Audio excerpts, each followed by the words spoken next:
My wife was an ordinary, gorgeous woman who, like me, wanted to build a solid financial basis before starting a family so that the children may live comfortably and without need.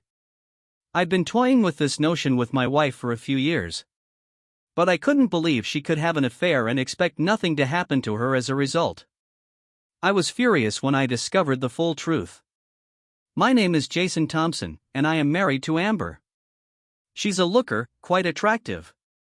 And she always dresses well, albeit modestly. I, on the other hand, am just an average-looking man. Amber usually arranges her hair and applies cosmetics even on her days off. She never comes without making an effort to look her best. She is really organized in my field. I review contracts and proposals while Amber teaches English in the middle school. Her mode of transportation is a white Hyundai Elantra that appears to be the unofficial vehicle of the public education system. There is a minor ding in the fender from when she backed into my car, which also has a small indentation. We first met while taking the same college class during our junior year. We both had aspirations. My goals were to have a solid job and start a family. But hers were to achieve success on her own. We got married this summer after we graduated. And everything was good. We seemed to have everything going for us. 8 years into our marriage, I went home from work one evening and was met by Amber in a robe. "Do you want to join me in the bedroom?" she questioned as she opened her robe. How could I resist this? She took my hand and led me to our bed, and the next hour was a blur for me. It was unforgettable. Amber said that our heartbeats had returned to normal. Wait here. I made dinner and went to the kitchen. She returned with pizza and a pack of beer. We took a couple bites and drank beer. Then she asked Jason, "Do you think we could start a family?" I smiled.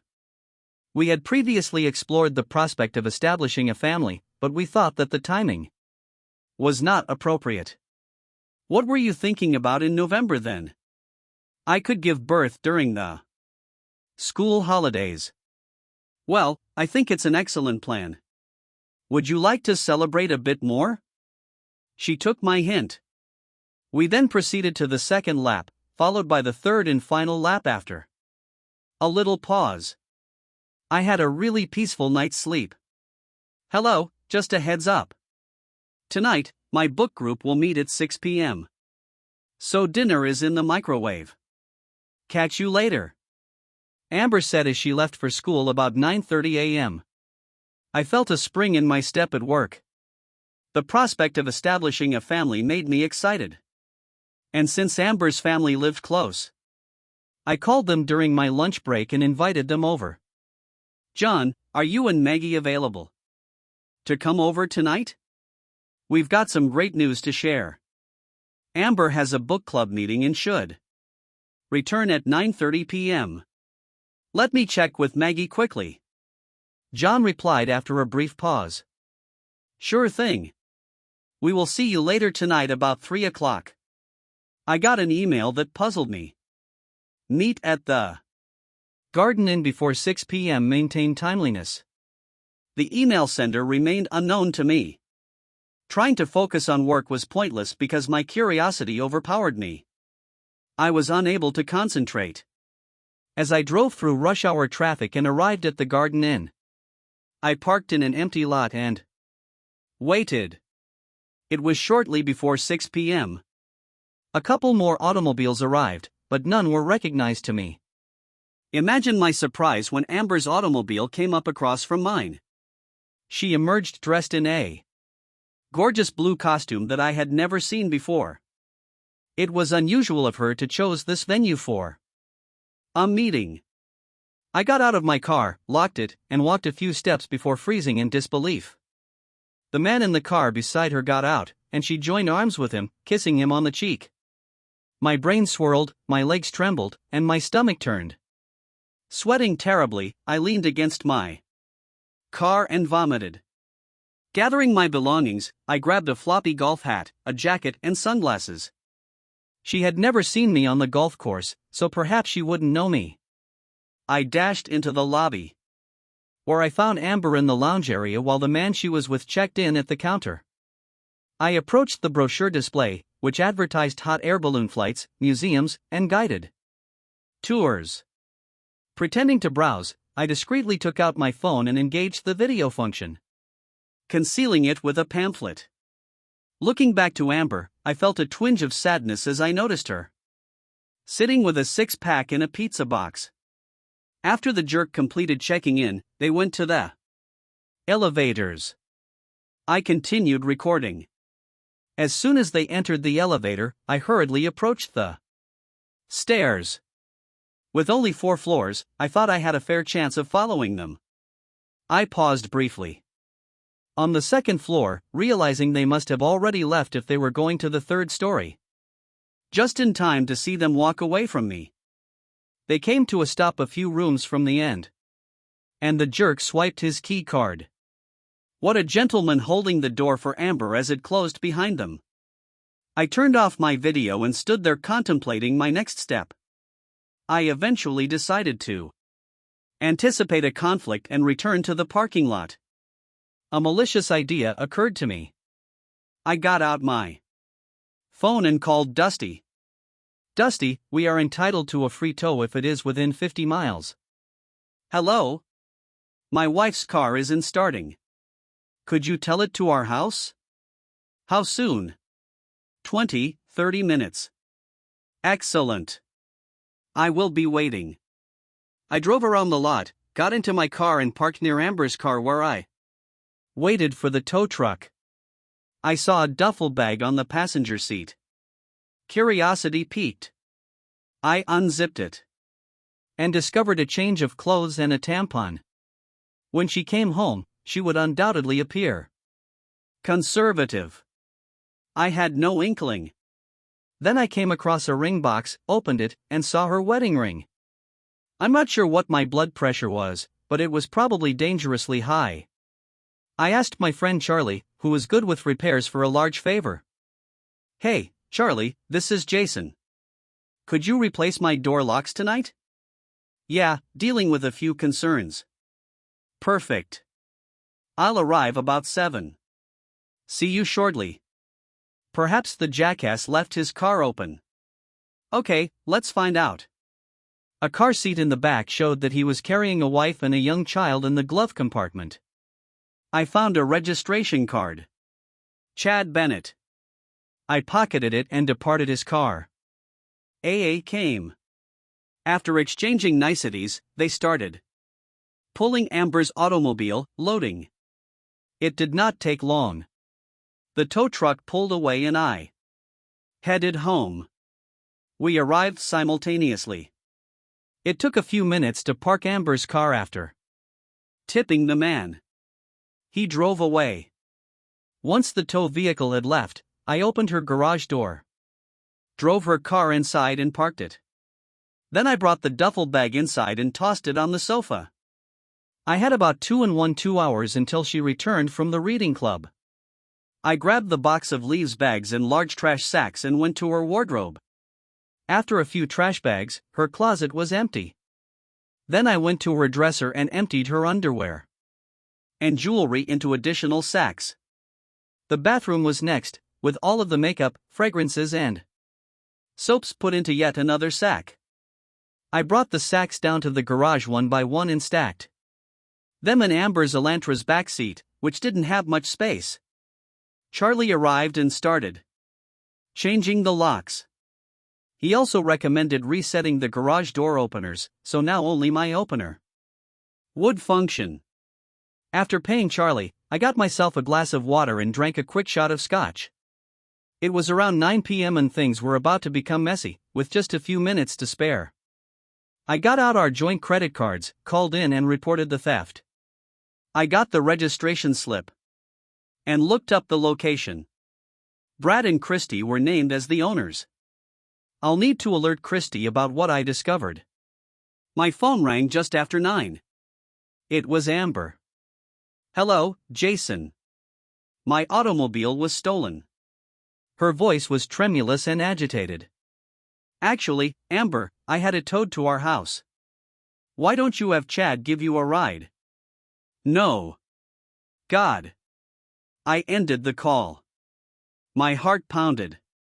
My palms were sweating. The doorbell rang. Who may be present at this hour? No, it was John and Maggie. I neglected to invite them earlier. Today. This was about to become fascinating. John, Maggie, please come inside. Can I offer you a drink? Amber just called and I expected to arrive soon. They settled into the couch. I gave John a beer. I was worried, and it was clear that it wasn't Chad who arrived, but rather a cab that had come up and dropped Amber off. She hurried up the walkway and tried to use her key. When that failed, she pressed the doorbell. I granted her entry. Her mascara was smudged. She'd been sobbing before. Amber might explain. Jason interrupted her. I'm very sorry, Mom. Dad, what are you doing here? From her? Maggie expressed concern weirdly. Sweetheart, what's wrong? Are you okay? I interjected. Amber, I called your parents at noon today and told them we had a big announcement for them. I continued to explain. Amber and I were spending time together as a married couple last night and she mentioned that we should continue, I said. Then Amber went downstairs, got some pizza and beer. And we ate dinner in bed. After that, she asked Jason. Do you think we could start a family? Maybe in a few months so I can give birth in between school years. Maggie exclaimed, Amber. That is wonderful.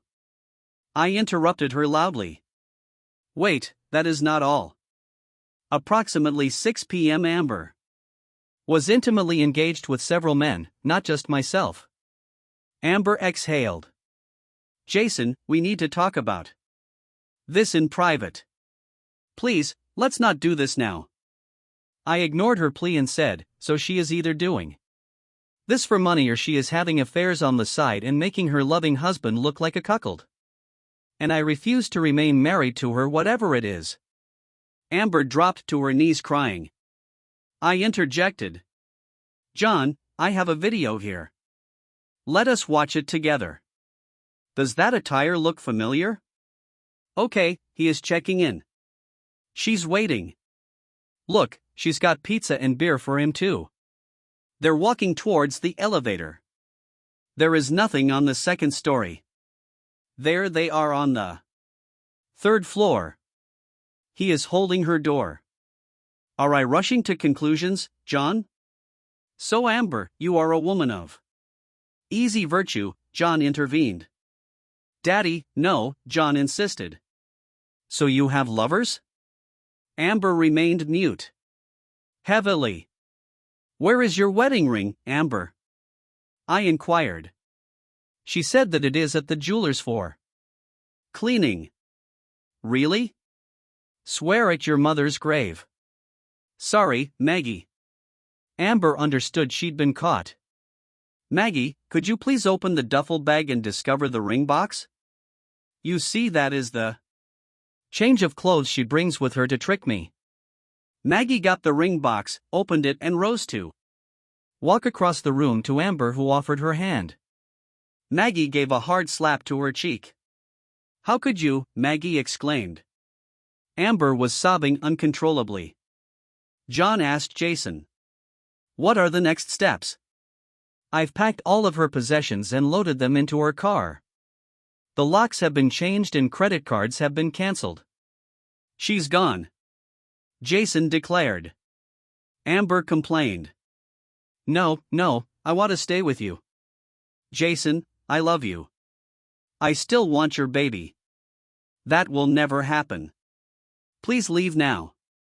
I snapped back. I am not leaving. She insisted. John rose from his seat, approached Amber, took her pocketbook and then gripped her ear forcefully, refusing to let go, bringing her to her feet as she screamed in pain. He led her to the garage and then to her car. Get in and out. You are not welcome here either. John placed an order while dazed. Amber slumped into her driving seat and rested her head on the steering wheel. John was unfazed, pounding on the window. "Go, leave now." She started the engine and reversed out. John, Maggie, and I watched from the porch as she left. We slowly embraced each other, agreeing to stay in touch. They apologized for their daughter, but I assured them that it was unnecessary because it was all Amber was doing. I secured the house, poured myself a glass of scotch and crashed on the couch. As I fell asleep, tears streamed down my face. The following day was hazy. Amber took cash from the ATM and I depleted our account by paying off our credit card bills electronically. I contacted HR. I changed the destination of my income and contacted acquaintances to get a lawyer to create divorce documents. Driving to Christie's house, I noted Chad's absence and knocked on her door. I introduced myself as Jason and explained my relationship with our spouses. I showed Christy a fairly damning film which she watched closely. "When was this recorded?" she inquired. "Last night around 6 p.m., I confronted my wife when she arrived at 930 and she did not deny anything. I believe this has been going on for some time, but I don't have any specific evidence." "What is your plan?" Christy asked. "I asked her to leave last night and have just left my lawyer's office." "Who is preparing the divorce papers?" I disclosed. "Can you provide your lawyer's contact information?" she requested. "Of course. Let me get a pen and paper," I offered. Amber tried to contact several times, but I ignored her calls, letting them to go to voicemail. She sent a text. "Jason, I need entrance to the house to retrieve my computer and school records. Could we please talk?" I hated facing her and smirked as my palms sweated. I said, "Let's aim for 9:30 p.m. I have a book club meeting." I spent the evening at a sports bar attempting to avoid becoming too intoxicated. A glass of scotch on the rocks provided me the confidence to face this encounter. When I arrived home about 9:20 p.m., I parked and closed the garage door. Amber was silently waiting in her car. I opened the front door. Amber, dressed casually in sweatpants and minimal makeup, had her hair pulled back into a ponytail. "Are you ready to speak?" she inquired. I just shook my head. I had no intention of giving her the chance to deliver her prepared speech. She went into the bedroom, then into the spare room we used as an office, and gathered some stuff. It took her several trips to get everything she needed. Every time she entered the house, she inquired, "Are you ready to talk yet?" Each time I simply shook my head. Amber could no longer hold herself. "Jason, I love you. You're the only person I've ever loved. I have made a huge mistake. I think we can work it out. Will you give me a chance? I want you. I need you. Please. Say something." I said, "You will never understand the impact this has had on me. My lawyer is preparing the divorce paperwork and you'll be served either tomorrow or this weekend." Tears ran down her face, and her lips trembled. "Jason, I do not want a divorce. Please, cannot we work this out? You can ask me anything. I promise to be truthful from now on and never cause you to doubt my love." "Amber, I just have one question and only I can answer it. How could I have utterly misunderstood you?" "You should go," I said, my eyes watering over with tears flowing down her cheeks. Amber laughed, but not without pleading. "Please ponder about this. I want only you." One drink of scotch would not suffice. A few days later, while looking through my emails, I came upon the one that revealed the affair. I responded, "Thank you. I owe you more than you could possibly fathom. You are a guardian angel." I spent the evening considering the possibilities. Who notified me and for what reason? Eventually, I realized that it must have been someone from Amber's workplace. I found a florist and arranged for a beautiful arrangement of roses to be sent to Amber's school. Addressed the teacher's lounge with a note from my guardian angel. Thank you. The following evening, I received an email from my mysterious donor. The flowers are gorgeous. Thank you. And you are welcome, whomever you are. Thank you. I am delighted to meet you. A few days later, I decided to send an invitation by email as a tiny gesture of appreciation. I'd like to take you in your companion out to supper. The more I stayed in the house, the more convinced I was that I should sell it. There were too many sad memories. Life was a struggle with emotions that ranged from rage to self-pity. But each day seemed a bit lighter. I began to regain productivity at work. But I observed that others treated me as if I were contagious. I believe I was a little short-tempered with others. A week after sending my email to my anonymous donor, I received a quick response. Never married. Given my recent failure to comprehend women's signals, I decided to sleep on the best way to respond. In the morning, I arranged for more flowers to be delivered to the teacher's lounge, along with a letter stating that dinner may be served any day, any time, any place, and to anyone. It seemed like the therapeutic distraction I needed. I eagerly awaited the replies. My colleagues at work gradually resumed conversations with me. One day, after lunch, someone mustered the confidence to ask, "Is it too soon to discuss it?" "Not really," I said to the few people who listened.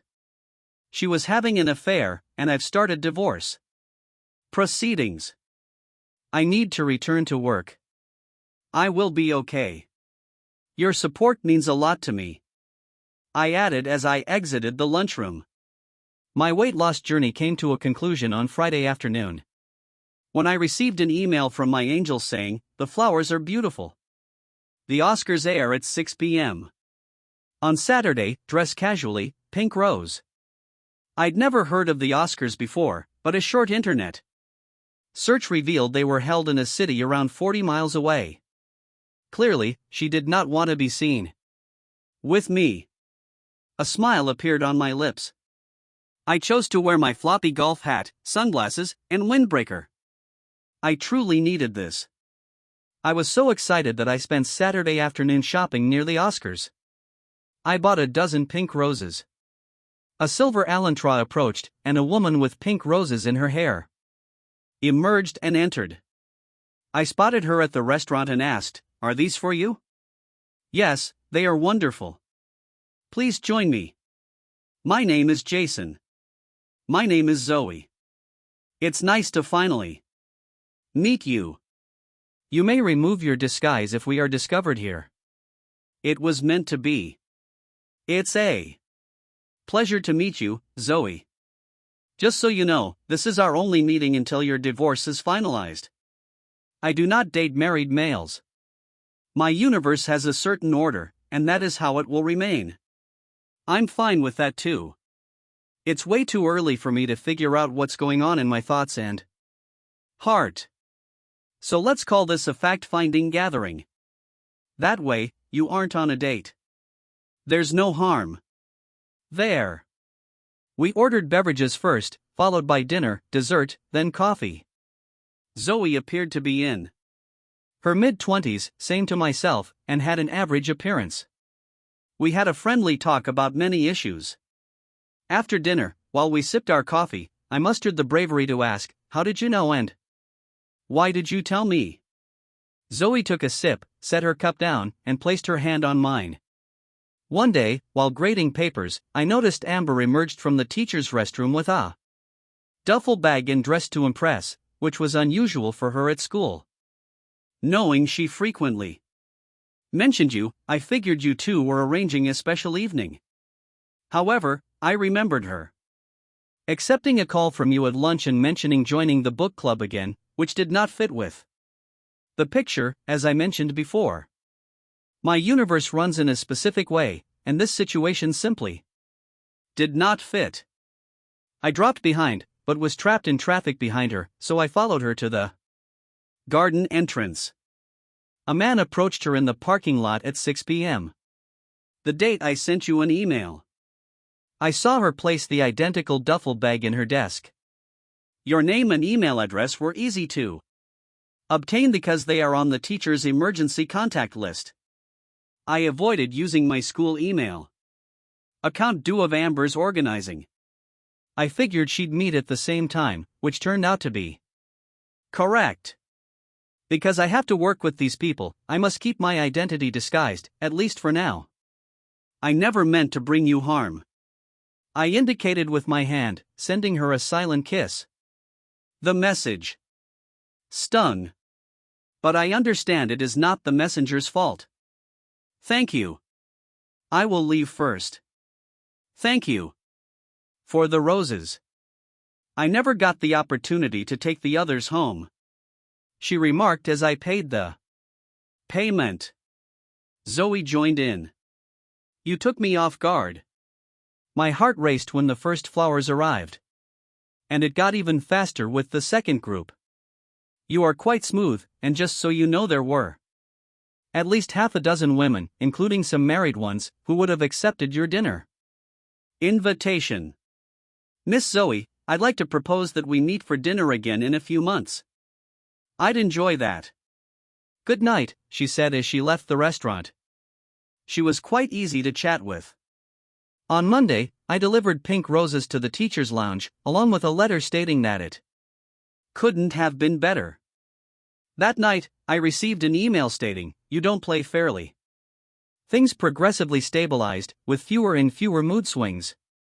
A few weeks later, I sent pink roses to the teacher's lounge again. This time, with the message, please remember me. Later that evening, I received the one-word email unforgettable. That weekend, while examining contracts in my apartment, I received a call from a private number. Hello, Jason. I'm Zoe. Am I interrupting anything? Well, I'm channel surfing and can't seem to find anything to watch, so I guess I'll stop and chat with you. She giggled. It's good to hear your voice. How are you holding up? I am doing okay. What pulls you home on Saturday nights? I assumed you'd have a line of people waiting to date you. Keep thinking about that. How are things going with Amber? I haven't communicated with her since the day she moved out. She calls, but I let it go to voicemail. She sends a few text messages per day. I am eager for the divorce to be finalized. The lawyers have reached an agreement. I suppose I am still married. Thus I am startled to receive this call. I mentioned I didn't date married man. This is only a welfare check. There's no danger in talking to a married man who is going through a divorce. We talked for another 20 minutes before saying our goodbyes for the night. I said that I had a difficult week ahead of me and would appreciate your check-in next week.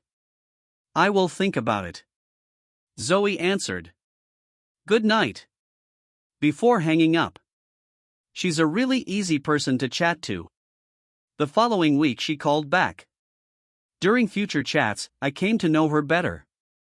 She revealed that during her second year of college, she caught her boyfriend, Jeff, cheating on her with a roommate. They'd been together since high school. She described how he disregarded it with, "Hello, I'm a guy. We are unaffected by it." She broke up with him right away and hasn't pursued a serious relationship since. It found out that we had a lot in common. I inquired of her. It appears that this happened half a dozen years ago and your security barriers are still pretty tall. Is this what will happen to me as well? After a little silence, she said. I don't think so. It appears that you still have a lot of love to give. Someone will encourage you to give it another chance. I had attended several occasions but was worried about the attention from people who would soon be single. I just wasn't interested yet. Zoe indicated that she was Dating, but most men would stop calling when she wasn't having sex with them. After several dates, Amber attempted to contact me via text one last time before my divorce was official. Jason, please halt the divorce. I have changed. I understand what really matters and it is you. Please, I ask you, stop this. I couldn't find the words to respond. If you have nothing nice to say, don't say anything at all. My divorce from Amber was officially finalized the next day. That evening, Zoe sent me an email saying, "Now that you're single again, call me." I called the number she gave me and a man answered. My heart sank. "Hi. Is Zoe available?" I ask. "Zoe, it's your phone." The man shouted. "Hello," Zoe said. "Hi. This is Jason. Is this a bad time? I can call back later." "No." "Why do you ask?" "Well," a guy answered. Zoe giggled. "Calm down. I live at home. That's my dad." I sighed. Wow. My heart dropped when he answered that. "Sweet," Zoe replied. "Well, don't you have a mean streak?" "No. It means you care about me more than you've let on." "I like that. You got me there. Caught red-handed." "It's pretty clear. I still have some issues to work on." "Not a problem. I'm up for the challenge." We arranged a dinner for the following evening, which quickly became a twice-weekly occurrence over the course of several more months. We went on numerous dates each week. During one of our outings, Zoe inquired, "Is Amber still attempting to reach out to you?" I retrieved my phone, located the message thread with Amber and passed it to Zoe. She remained silent for several minutes, scrolling through over 100 text messages. Amber used these messages as a sort of diary, updating me on various aspects of her life. Updates on John and Maggie progress with her counseling and updates on her colleagues. Zoe's eyes welled with tears as she remarked, "Jason, I can feel her anguish. She truly loves you. If you think about it long enough, it makes sense." I responded to her, "I'm still the Jason she fell in love with and married. But the Amber I loved and married is gone. This Amber can never take her place. I've moved on." Zoe pressed further. "Why didn't you ever respond to any of these messages?" I didn't want to give her any false hope of us reconciling. I admitted I had never imagined finding someone so soon after my divorce. But now I knew that I wanted Zoe to be my wife. Still grappling with expressing my feelings, I once again resorted to gestures. I sent a dozen pink roses to the teachers, along with a tag that read, "I think I love you." The following day filled me with apprehension. Had I spoken too soon? What if her response wasn't what I hoped for? Shortly after lunch, my phone buzzed with a text from Zoe. "I know I love you." About a week later, I finally made a decision and sent another dozen pink roses to the teachers' lounge. As the teachers began to gather for lunch in the lounge, the school secretary entered holding the bouquet of flowers. "Ladies, we have another bouquet for someone," she announced. Katie, one of the single teachers, eagerly rose from her seat and opened the accompanying envelope. Listen to this. "Will you marry me?" she exclaimed. The room erupted into a collective gasp. Katie went on, "If whoever these are meant for won't marry him, I will. So give me his name and number." Zoe couldn't contain her excitement and stood up to claim the roses from Katie. "These are for me." "Thank you," Zoe declared. The murmur of voices grew louder with disbelief. "The Ice Princess? No way. Who is he?" "Zoe."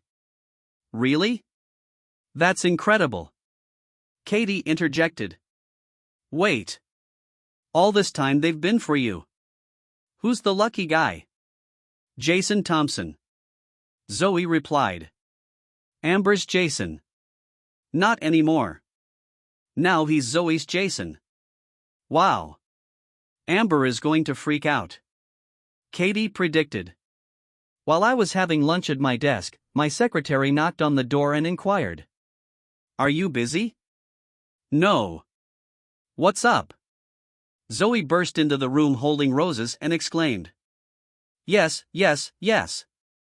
Look before. Rushing into my arms. Amber left school early that day due to illness and remained absent for several days later. She applied for a transfer to another school and our text exchanges ceased. Throughout our acquaintance, Zoe and I cuddled and shared kisses. I was reluctant to disrupt the harmony one Sunday while we were embracing and watching a movie. Zoe suddenly asked, Do you miss being close? Zoe asked. Of course. But if I get too hung up on it, it will cause conflicting emotions. I replied. I'm nervous, Jason. I'm afraid I might disappoint you in bed. Zoe admitted. I'm not worried at all. I will do my best to please you and I know that you will do the same for me. I assured her and began to indulge in passion. We had a wonderful night and after that we started seeing each other more and more often. Experiencing intimacy with her was incredible. Though she seemed inexperienced in bed, it worked to my advantage. Thanks to her, I realized I had a bright future ahead. We had a small wedding ceremony since Zoe's parents couldn't afford much after the wedding. While going through a box of wedding cards, we discovered a postcard from Amber that read, I will always love you. Zoe commented. I should send her roses for giving you to me. I shook my head. I tried never to intentionally hurt anyone. After pondering for a moment, Zoe approached, embraced me tightly and kissed me saying, You're right. I married a good man. I probably have a daughter named Z and a son named J. Whatever Zoe does, she always extends the invitation. You're always welcome to join me. She participates in the book club, but we hosted at our house, eliminating the need for trips. Even after a few years, I'm still occupied with my work.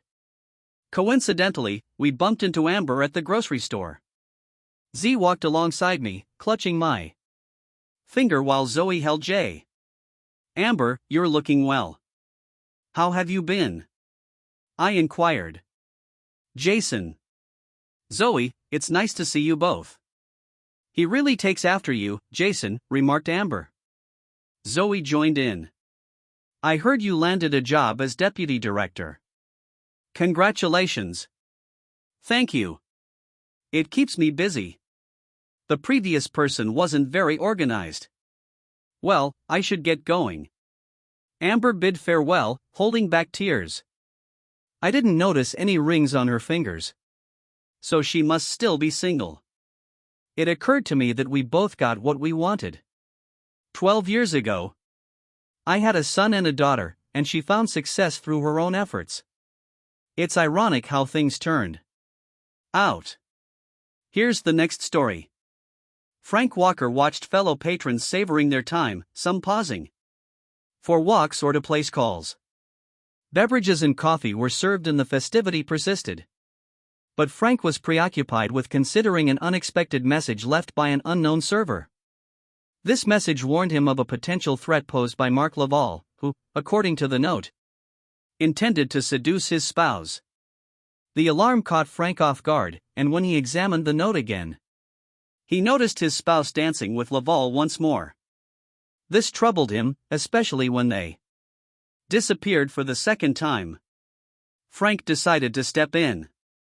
However, before he could rise, the music stopped and he saw them leave the dancing floor. He returned to his seat, reassured, expecting Laval to accompany his wife back. Instead, they approached Mark's table where Frank observed them conversing with him and his acquaintances. Shortly after Laval had left, his wife went to the restroom after saying goodbye to Frank and proclaiming her love for him. Frank watched his wife walk past the dining area toward the corridor that leads to the restrooms. He suspected something was wrong with her explanation about going to the restroom. The peculiarity was her stop and confession of love, which suggested she was leaving for reasons other than to use the restroom. Frank up and followed her, but he had only walked a few steps when Laval and his associates rose from their table as the message had warned and blocked his path. Frank Walker made his living by addressing difficulties for diverse groups on a weekly basis.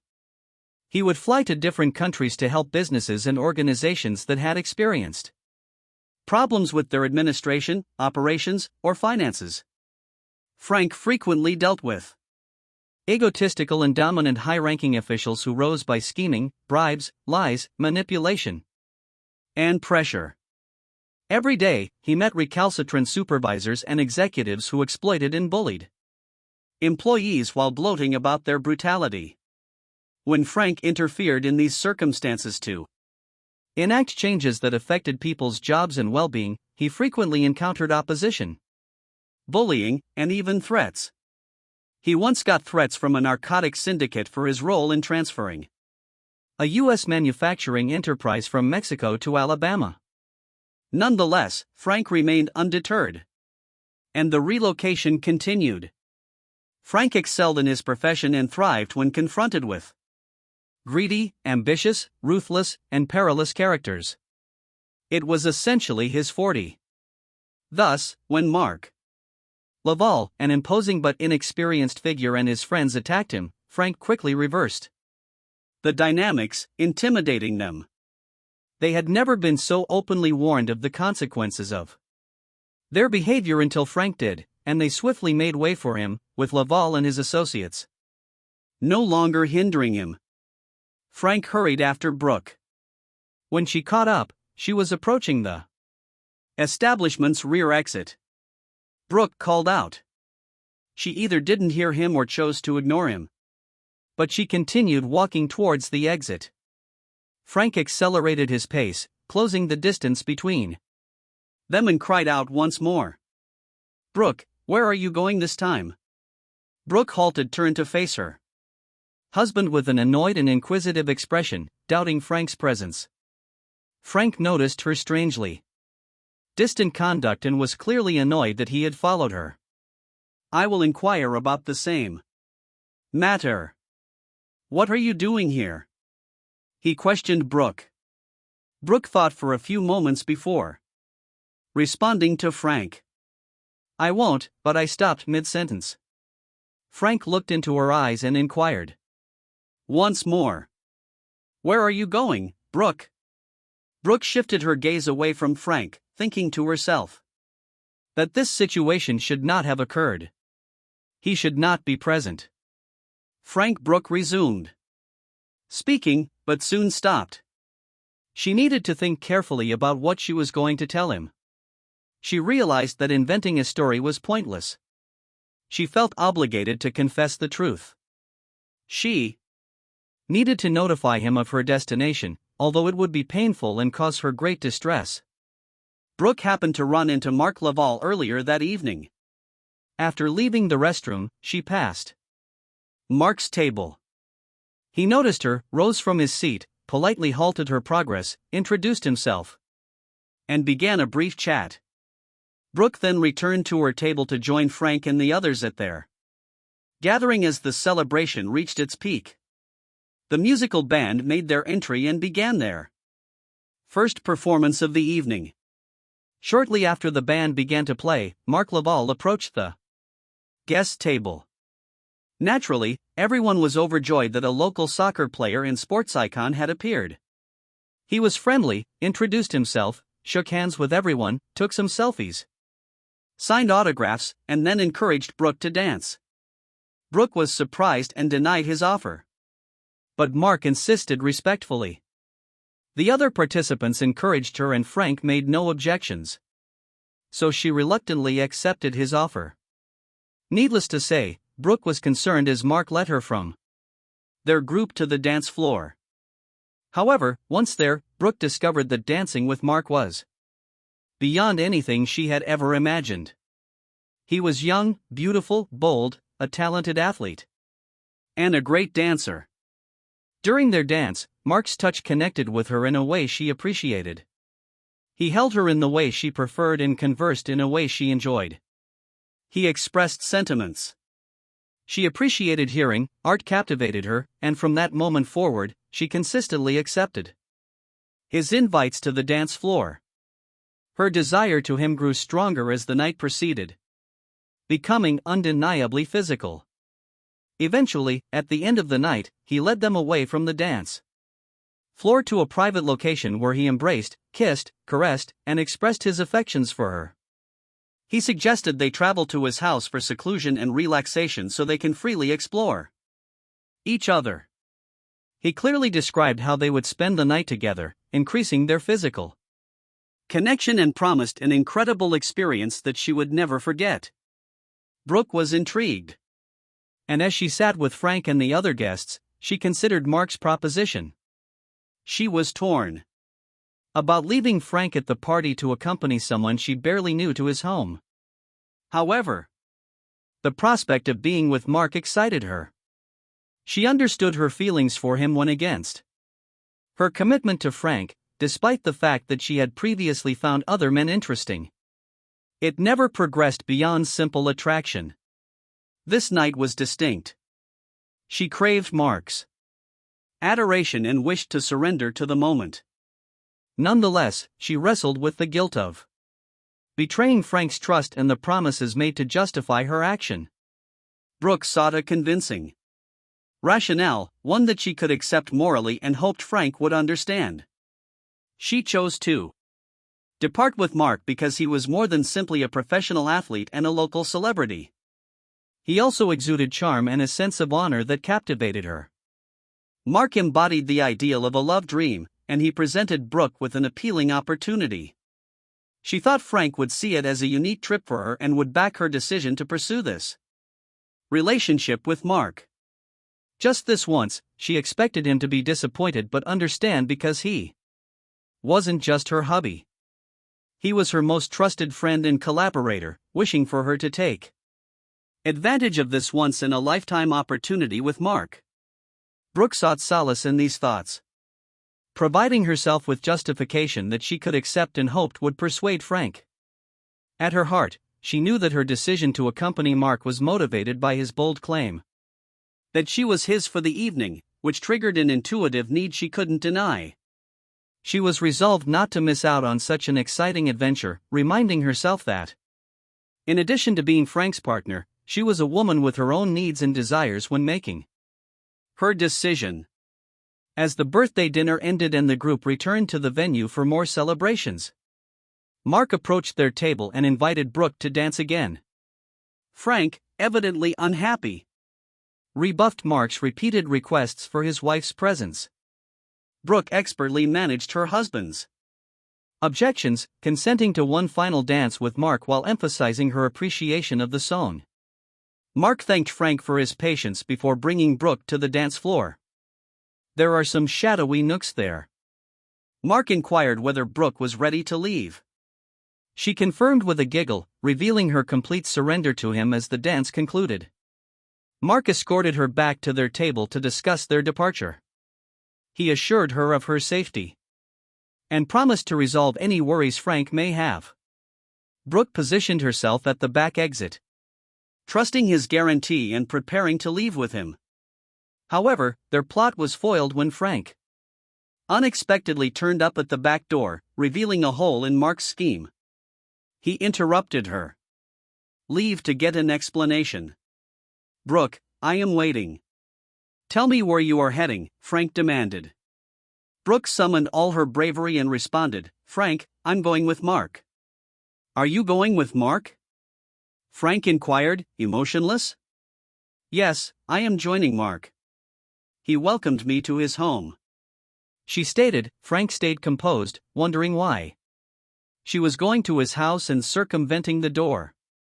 Frank positioned himself between Brooke and the exit. Frankly, this is too hard to describe at this time. I will call you later to explain what I am doing. But now I must leave. Mark is waiting, she explained. Frank maintained his cool manner, refusing to let her pass and discounting the possibility of a later explanation, insisting on understanding her intentions right then. God, Frank, please, let's not make a fuss over this. Brooke implored, just let me go and I'll clarify everything later. No, Brooke, I need you to explain. What is occurring right now? Frank stated, raising his voice. When Frank insisted, Brooke became defensive, retorting. Frank, you are not commanding me. Step aside and let me go. No, Brooke, you are my wife and you will not leave until you have explained your acts. Frank retorted. Seeing Frank's tenacity, Brooke realized she needed to convey her intentions with a hesitant sigh. She said, Frank, I know how awful this sounds and I honestly can't believe I'm doing it, but I'm going to Mark's to spend the night. She quickly added, but Frank, this is only for tonight and he will bring me back tomorrow. Frank did not instantly respond to Brooke's statements. It took him a few moments to understand that his wife had just told him she was going to spend the night with Laval. However, he collected his thoughts and fiercely responded, no, Brooke, you will not spend the night with Laval. You're not attending the overnight, are you? Are you planning to be intimate with him? Frank interrupted. Brooke avoided his eyes, remaining silent. Tell the truth, Brooke. Is this your plan? Frank persisted, but Brooke remained mute, her gaze fixated on the ground. Brooke, I know. I'm correct, he said. Brooke eventually said. Yes, Frank, you are correct. I intend to be intimate with Mark, she said. There was silence in the hall. Brooke finally looked up and spotted her husband's bewildered expression. Frank, what are you thinking about? Frank Walker was not someone who was readily astonished or shocked, but what his wife had just revealed to him severely worried him. Even after reading the message warning him that this could happen, he briefly lost his composure. What am I thinking? I will tell you what I am thinking, Brooke. This amazes me completely. Simply absurd. That's what I'm thinking, he said to her. Frank's unusual outburst caught Brooke off guard. She had never seen Frank so angry during their time together and it scared her. God, Frank, I apologize. Brooke stated, I still can't meet his stare. Why, Brooke? Why are you doing this? Frank demanded. Frank, I realize this may seem mad to you, but please listen, she begged. I am listening, he replied.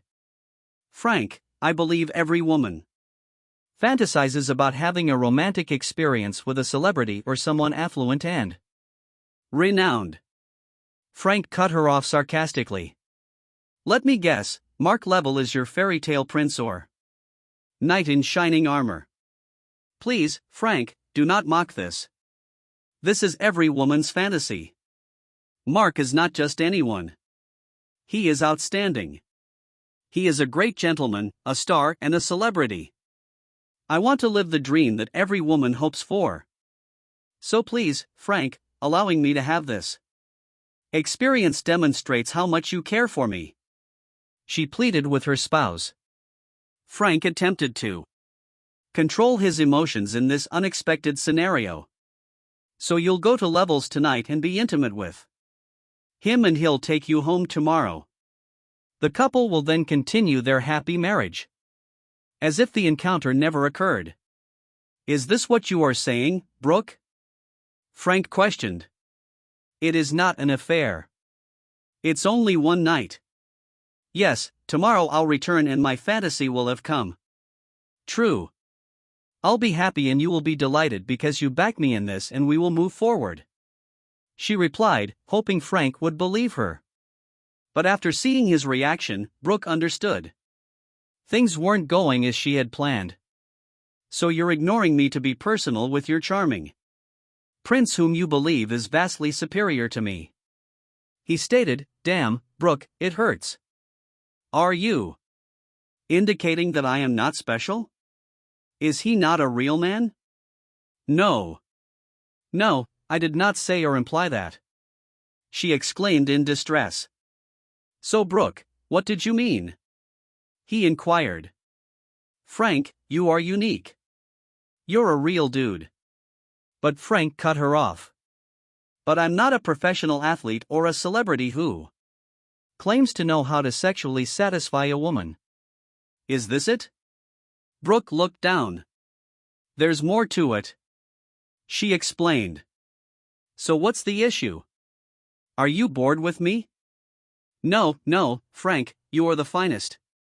But Frank interrupted again. I'm the best. But you still need someone else?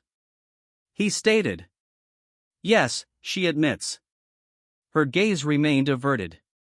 So tonight, you admit that the guy you want is Mark Laval, as she confessed while averting his gaze. So you've decided to spend the night with Mark Laval, engaging in a night of sensuality. It is not about love. I have no feelings of affection for him.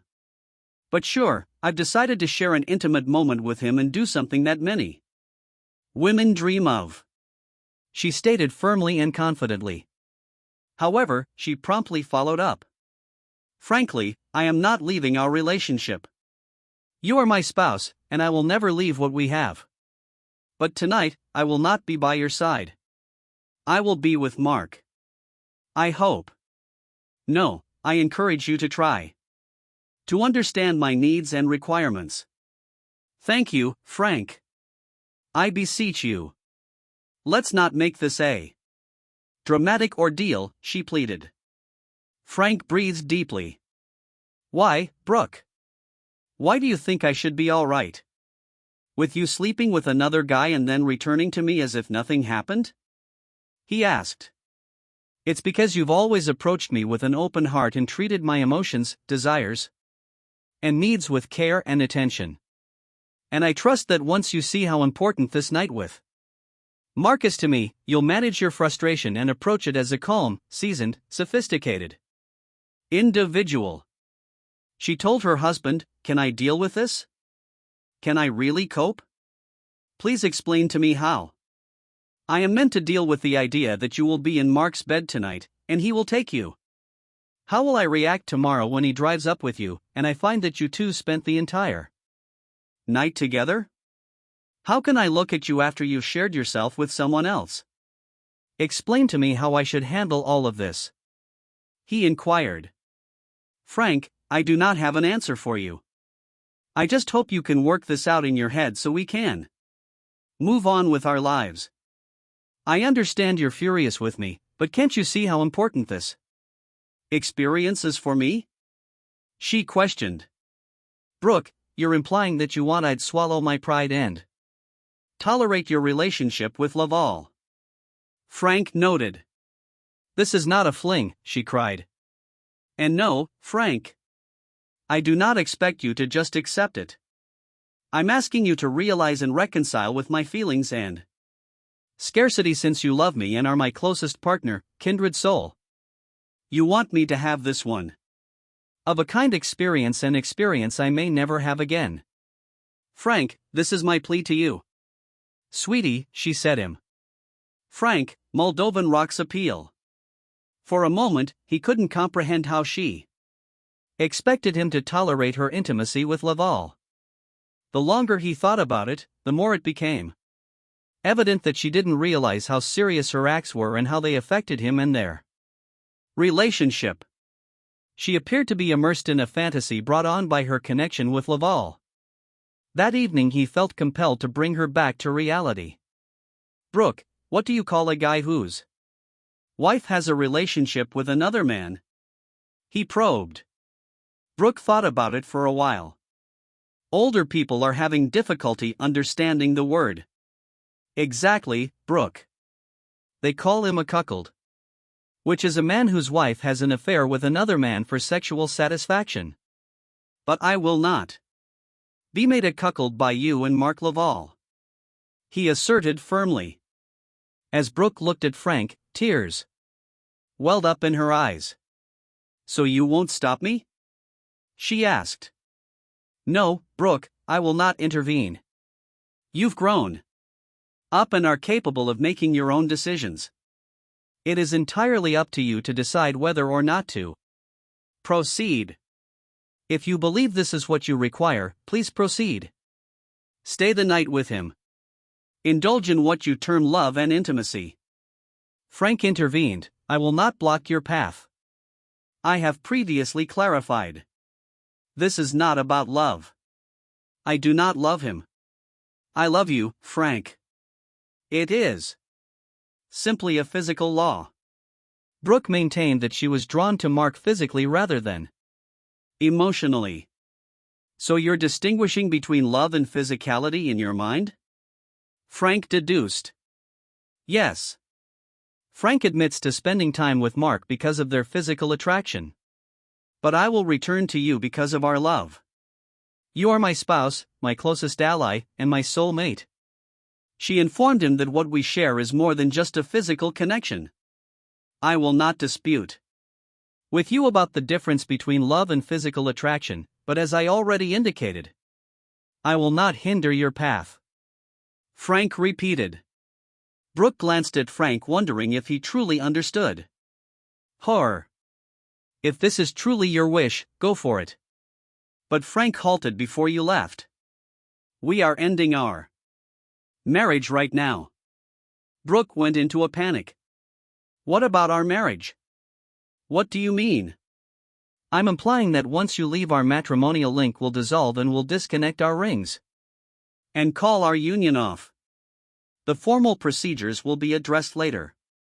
However, in my opinion, our marriage ends prior to your departure," Frank explained before Brooke had an opportunity to respond. Frank went on, "And this evening when Lavinia escorts you, I'll stand cuckolded because you're no longer my spouse." No, Frank, I cannot do this. I just cannot," Brooke yelled. "We've agreed on this, Brooke. So what's your verdict?" he pressed. "I'm unsure," she said tightly. "Ridiculous. You are completely aware of your desires. You intend to spend the evening with Mark Lovelier and then return to me," Frank claimed. Brooke wept bitterly. "Are you serious? Will our marriage end if I spend only one night with Mark?" she asked, her voice quivering. "Absolutely," he confirmed with all earnestness. Brooke's tone quickly changed from terror to rage as she realized her explanation for spending the night with Mark had crumbled right in front of her.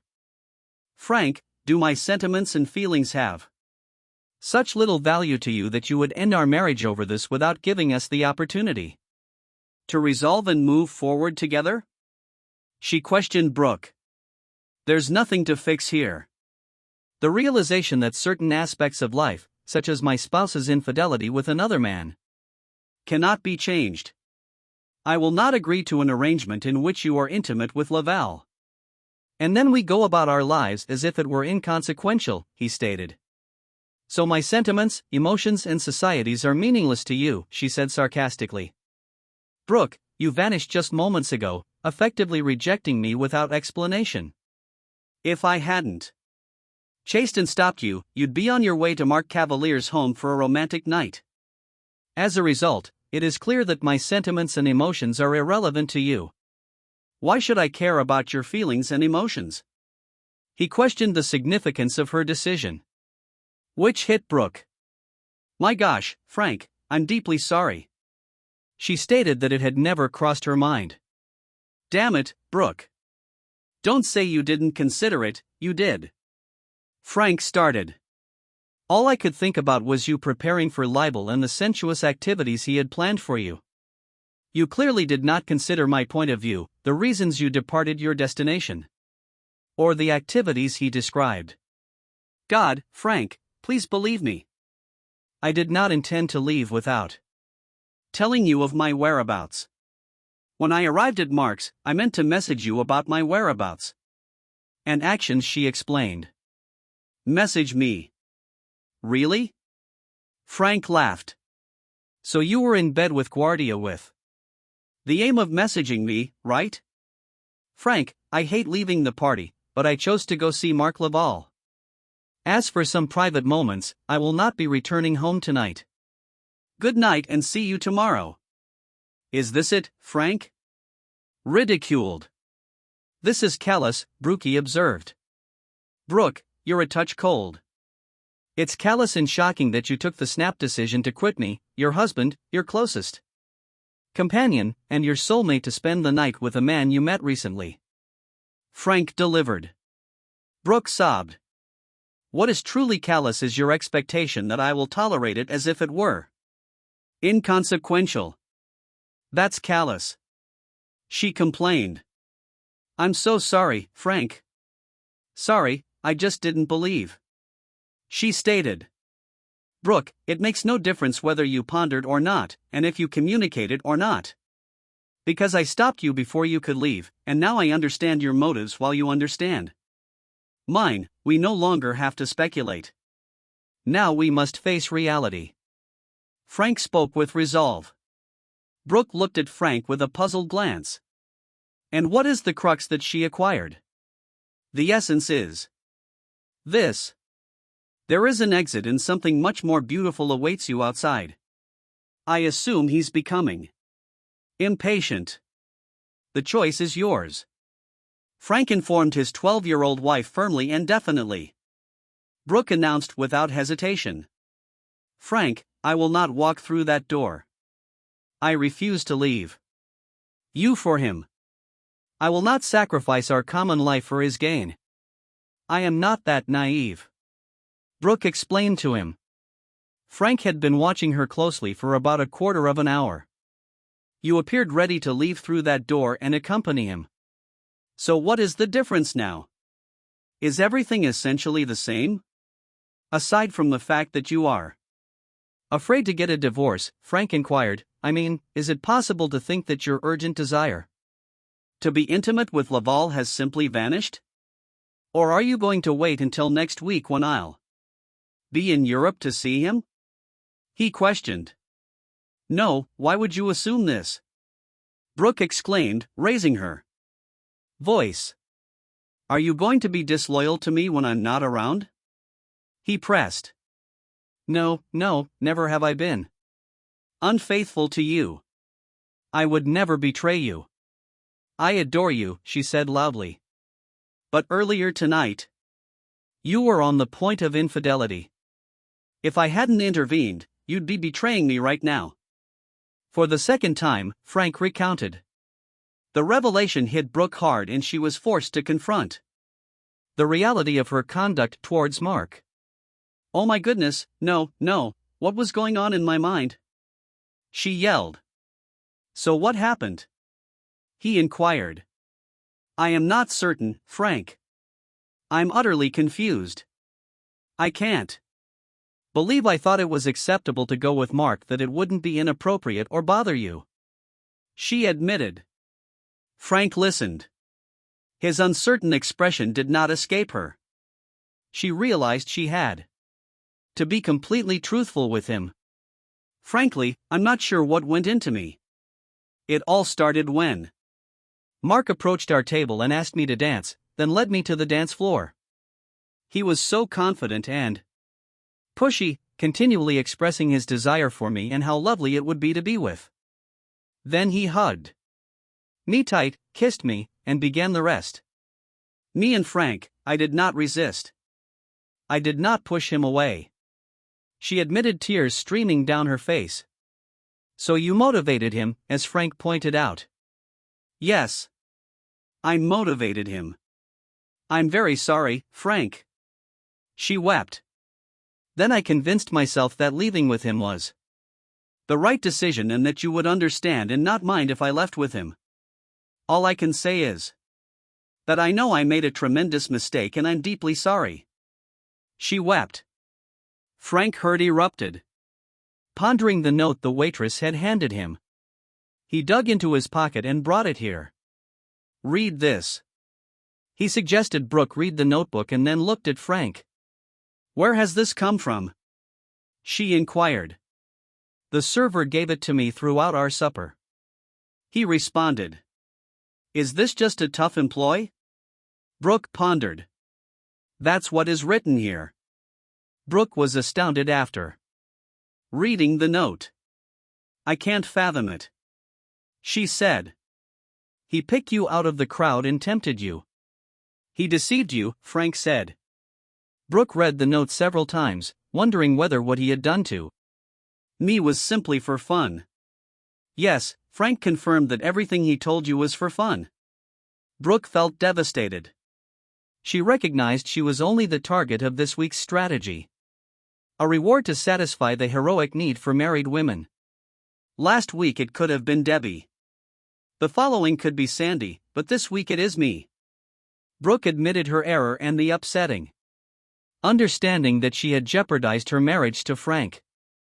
I feel nauseous, she said, turning and hurrying to the restroom. After throwing up several times, she cleaned her hands and face, exited the lavatory, seeing her reflection in the mirror, appearing absolutely exhausted and matching the insanity of the evening. Brooke noticed Frank waiting near the exit. She instantly approached and embraced him. Frankly, I'm deeply sorry.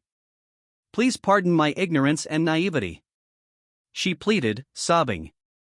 Frank looked at her and then said, Brooke, Level caught you off guard. Then he seduced you to the point that you believed that engaging in intimacy with him would have no consequences and that I would be unconcerned if you had a brief contact with him. But now you've learned the opposite. You now understand. So, guarantee us we'll never find ourselves in this situation again. As Frank approached the exit, he spotted 2 floors. The comrades were still present. 39. They observed him and Brooke. Brooke, stay here. I need to speak with Level's acquaintances, Frank stated. Please let it be. We don't need any more issues. Brooke told Frank, no, Brooke, I cannot abandon us in this manner. Frank exited with those comments, leaving Brooke alone to approach Level's companions. Gentlemen, we seek no trouble. One of his comrades stated, okay then, follow my instructions. Tell your friend Level that he was defeated today. That he is a failure. Inform him that Frank Walker's broadcast will go global. That Mark Level is a failure. Frank commanded. Both of Level's comrades looked at Frank perplexed. Sir, we are unable to express this to him. He'd annihilate both of us, one said. Do you prefer confronting me or him? Frank inquired. Sir, we do not intend to argue with you, one responded. A wise decision. Now, one of you will use the phone to deliver my message. Do it now, and mention that he should not be anyplace after my leave. Frank told one of the men to pick up the phone, dial Level's number, and convey Frank's message. 3119. Frank didn't hear the conversation, but he could tell Level was furious since his friend had warned him not to take any reckless moves. The talk then ceased. How did he respond? Frank inquired. He said he'd end you, one of the men said. Okay, Frank acknowledged. Frank, I promise you that after everything, I will never let another man approach me, she declared, asserted. Frank looked at her carefully before responding. Okay, and when we socialize, as we did tonight, I'll make every effort to help you keep that promise. I should have intervened before Level entangled you, but I failed. Thus, the responsibility lies with both of us, as well as Level, who should not have followed and enthralled a married woman. So, Brooke, I absolve you and myself, but not Level, and I will confront him later. Frank, I appreciate your empathy, but please disregard. Mark will never cross paths with him again. And he isn't worth the possible trouble, she said after her comment. Frank wondered why she didn't want Mark to face any repercussions. After all, level nearly ended. Brooke's marriage. Why wouldn't she want him to feel bad for trapping her in his scheme? I will think about it, he reassured her. Frank then inquired, do you want to return to the festivities? No, Frank. Let's go home, Brooke exclaimed. Absolutely. Yes, let's just go home, Brooke added. Frank and Brooke proceeded back through the corridor, re-entered the restaurant. And with that, Frank, his two companions picked up Brooke, and they departed the establishment. And the bar on the street. Frank handed the parking stub to the valet. And then they, along with several other duos, awaited their automobile. During their wait, an SUV accelerated towards them, halting abruptly in front of them. The passenger window descended. Mark Level was irate inside the SUV. Come on, Brooke, you mentioned your desire to accompany me, so come on, enter the vehicle. Mark yelled. She will not accompany you. The vocal, Frank retorted, are not conversing with you, elderly man. Mark yelled back at Frank. Come on, Brooke, let's depart now. Mark persisted. No, Mark, I can't accompany you this evening. Brooke replied to him. Brooke, come here and enter the car. Let's depart now. Mark yelled. She won't accompany you. You were defeated in the game. You're a loser now. Leave this place. Loser, and let us be frank, informed Mark, being labeled a loser in the presence of a crowd who were probably his supporters, immediately angered Mark. I'll prove who the real loser is, Mark yelled, exiting his UV. Frank advised the crowd, awaiting their vehicles to distance themselves as the situation might escalate. He then proceeded to the SUV driver's side front, where he encountered Laval wielding a sizable semi-automatic pistol, consumed by fury from losing Brooke and facing public disgrace. Laval's air was uncontrollable. Frank analyzed Laval, and his actions brought back memories of a spectacle in the Masai Mara, Kenya, where he observed a battle between a lion and hyenas over the lion's catch. Similarly, Laval had pursued Brooke for hours and then claimed her, intending to take her home for his gratification. However, before he could enact his plan, Frank intervened and rescued her. Now, like that lion, the Valir was fixated on reclaiming her, indifferent to the measures required to accomplish his goal, even if it meant eliminating Frank. Brooke will join me. And if you attempt to halt it, I will eliminate you, Laval declared. Frank retreated slightly, now standing roughly 3 meters from Mark, with his hands uplifted. Palms forward, fingers stretched in a defensive yet non-threatening stance. Lower the firearm, Frank requested. You've disrupted my pursuit, and I'll end you. Put down the weapon before it escalates, Frank suggested in a composed, assertive tone. I'll display who's in trouble. I'll lend you and then pursue your spouse, Mark threatened, aiming the pistol at Frank. So absorbed in his tirade and anger, Lavanya failed to notice Frank's subtle movement of his right hand into his trouser pocket, where he carried a SIG Sauer, micro-compact semi-automatic pistol, loaded with 8 rounds of Hornet critical defense ammunition, 1 in the chamber and 7 in the magazine. Frank, with a license for the SIG pistol, was well practiced in its defensive use. Having not engaged in actual combat for years, but with military experience involving direct engagements, Frank was prepared for this perilous confrontation with an armed and hostile Mark Laval. The resurgence of those memories instilled in him the necessary reaction for this life-threatening predicament. Therefore, with his hand in his pocket, Frank resolved to conclude this encounter by deciding to fire at Laval to the immediate danger posed by Laval as armed threat. And proximity justified Frank's lethal response. Having decided, Frank calmed Laval's outburst. An agitation he quietened, regulated his breathing and concentrated on his action plan. Effortlessly, he drew the pistol, positioned it to shoot, aimed at Laval, and rapidly discharged 2 precise rounds. But the pistol's manipulation needed to be accurate. And the action completed within seconds to prevent Laval's potential return fire. A scenario Frank wished to avoid. As Frank focused on the failure, Andrew his weapon smoothly. Suddenly, 3 fast shots were heard from behind him to his right. At the same moment, Frank noticed Laval's frame shudder as the bullet struck him, and then he observed Laval toppled to the ground, having recoiled from the unexpected gunfire. Frank wondered aloud what the hell. And turning noticed the assailant still pointing the handgun at Mark's prone figure. Frank swiftly regained his composure and confronted the assailant. "I believe you've done it. You can lower your weapon," Frank stated. "He was going to eliminate you." The assailant replied, lowering the firearm. "Yes, that's what he mentioned." Frank responded. Then inquired, "Who are you?"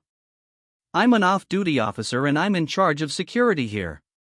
The assailant explained as they hastened towards Laval. "Excellent. I'm relieved you're here," Frank expressed. "Yes, I'm thankful I am here too," she responded. Frank and the security guard crouched beside Laval, who was alive and alert but moaning in agony from 3 bullet injuries. "What occurred?" Mark groaned. "You were fired upon." "Remain calm," Frank instructed. "Was I shot?" Marking quiet. "Indeed, you were shot," Frank confirmed. "Who fired at me?" Mark questioned. "I fired at you, Mark," the officer confessed. Mark stared at the officer. "Marjorie," he uttered. "Yes, Mark," she replied. "My gosh, Marjorie, why did you fire at me?" "Valley." A question breathless. "Because you were about to murder this gentleman," Marjorie explained. Mark was panting heavily and bleeding profusely. "God, it hurts so much. Please aid me." "I've summoned the ambulance.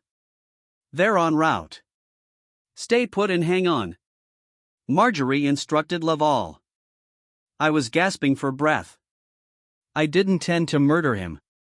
It was merely a jest," Mark stated. Struggling for breath, pointing a firearm and menacing someone is no jest, Marjorie retorted. "Marjorie, you're aware it was a jest," he said in a faint voice. "Mark, how often must I tell you that your jest might result in your demise?" She replied. "I understand, but it was only a jest. I was merely jesting." He wheezed. "God, I'm so chilly. Why am I so cold?" Then he looked at Frank and pleaded. "Please, sir, I'm extremely parched. Could you fetch me some water?"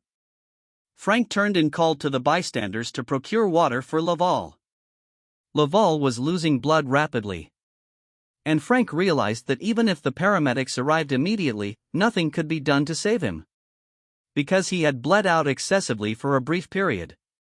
Laval continued to plead for assistance, but then grew silent, weakened from blood loss. After a few more moments, his breathing ceased. Frank checked for a heartbeat, checked again, but found none. He had departed. Mark Laval had passed away. It was past 11:30 p.m. when the authorities permitted Frank and Brooke to exit the restaurant and bar. They, along with other eyewitnesses of the altercation and shooting, were interviewed by law enforcement detectives, special agents, internal affairs, and even an assistant prosecutor. Frank and Brooke recounted their interactions and involvement in Mark Laval's affairs. And Frank issued a separate endorsement of the off-duty officer's action to shoot Laval, publicly stating she preserved his life. But after a night that began with attending a birthday celebration and concluded with their entanglement in the homicide of a local sports celebrity, Frank and Brooke were heading home. They traveled in silence for a stretch, neither uttering a single word until Brooke disrupted the quiet. "Frank," she began. "Yes," he replied. "Are you regretful that you didn't end him?" She wrote. Without hesitating, "Yes," Frank admitted. Brooke pondered his instantaneous and unequivocal response, and detected the resentment in his tone. Frank was deprived of contentment and was irate that the scenario with Laval had concluded with a female security officer committing the act.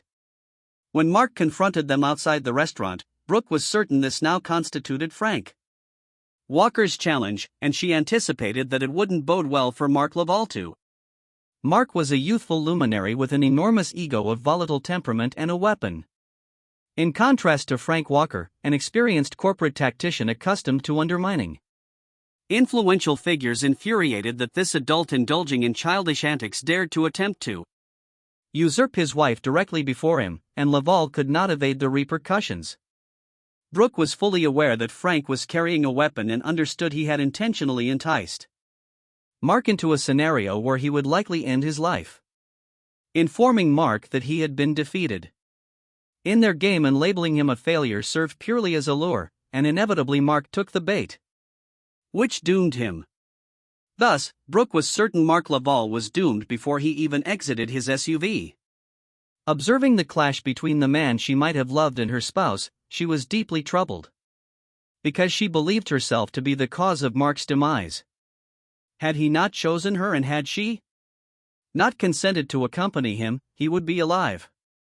Yet by some odd twist of fate, an off-duty police officer fatally shot Laval, mistakenly believing he was protecting Frank's life. This action inadvertently prevented Frank from having Laval confront the consequences of attempting to elope with his wife. Yet it also spared Brooke the anguish of knowing her husband was the killer. "Well, I'm relieved you didn't kill him," she confessed to him. "Why?" Frank inquired. "Because it's preferable that the officer did," she explained. "Do you mean by the police?" Frank pressed.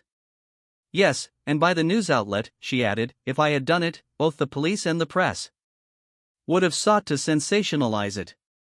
However, it would have been a straightforward case of self-defense. He acted aggressively, brandished a firearm, and threatened my life multiple times, standing merely 3 meters away. Hence, it would have been a defensible act of self-protection to use lethal force regardless of the police and press opinions," he articulated. "Yes, but the press would probe and scrutinize why you chose to kill rather than injure him," she responded. "Indeed, it's their role to inquire, speculate, and offer critiques. Yet the reality remains that he was equipped with a lethal weapon posing a fatal threat even if injured. For my safety, self-defense would leave me no alternative but to aim a decisive strike," encountered associated, pondering his words. "It will still be distressing in the media, even if I hadn't been the one to kill him. Some fault will be assigned to me." Frank shared, "And they'll blame me," she acknowledged. "Correct, they will. So brace yourself for the scrutiny we'll face. Our attorney will provide assistance to a degree, but only so much. Rest assured, the media will spin the narrative to suggest his death was directly tied to you and me. We might face legal actions and disputes, but don't fret. We are equipped to manage them and we'll prevail. After all, he lured you, assaulted us, and threatened me, making us the victims," Frank elucidated. He then reminded her, "But bear in mind he was a celebrated football player and a local hero here in our cherished South. Such figures are revered so in the eyes of the media. He can do no wrong. Understand that for a while, all we'll encounter in the press is the tragic tale of poor Mark Lavagna portrayed as a victim of a jealous spouse leading to his death by a security officer. However, eventually, the true narrative of Mark Laval will emerge and the media's frenzy will subside, losing interest in the saga of a sports icon known for seducing married women for nocturnal escapades. That's my wish, for all of this to simply vanish," she declared. "In time it will," Frank assured her. They continued their drive in silence for a few moments until Frank broached a provocative question about her potential regrets over missing a night of passionate intimacy with him. Brock, taken aback and offended by Frank's inquiry, shot him a glance, incredulous at his audacity. After a brief pause contemplating how to respond, she expressed firmly, "No, dear, absolutely not." This was the deception Frank expected to hear. A simple no would have sufficed and seemed genuine. However, the extended silence and the look in her eyes combined with, "Of course not," were overly solemn and confirmed his suspicions. He realized she was reflecting on the loss of her fantastical experience and aimed to shield her disappointment from him. However, her gaze, tone, and word choice betrayed her. Yet Frank was not taken aback. For he understood that the interaction had rekindled and shattered the notion that she was merely a spouse. That she was a person with the freedom to seek pleasure with someone other than her husband. While they danced during their dance, Laval engaged rocking discussions about desires that are often left unspoken, even between spouses. Brock listened, and his words ignited her curiosity. Laval persuaded her that the ideal way to explore these taboo desires was with a companion with whom she could be completely open, candid, and unrestrained, a partner devoid of emotional bonds. Someone experienced in decadence, guiding her and discovering the sensual aspects of her nature. Thus the groundwork for betrayal was laid, and Frank was aware of it. He recognized she was now receptive to intimacy with other men, despite her earlier vow to refrain from such encounters. This was merely a tactic to escape her current predicament. When Frank prevented her from departing with Laval, he noticed the change in her tone and saw it in her behavior. Her actions expressed a willingness to seek closeness with another, though she was not ready to act on these impulses just yet. But that was only for the time being. Aware of all these details, Frank acknowledged he could never trust her again. As they drove home, he pondered whether he could tolerate his distrust towards her and accept the likelihood that she might someday seize the chance to be with another man. Brooke would probably embrace this chance. Thank you for spending the time to hear today's story. If you enjoyed this essay, please like it and subscribe if you haven't done so already. If you have a story to share about your or another person's situation, please do not hesitate to contact me. Take care.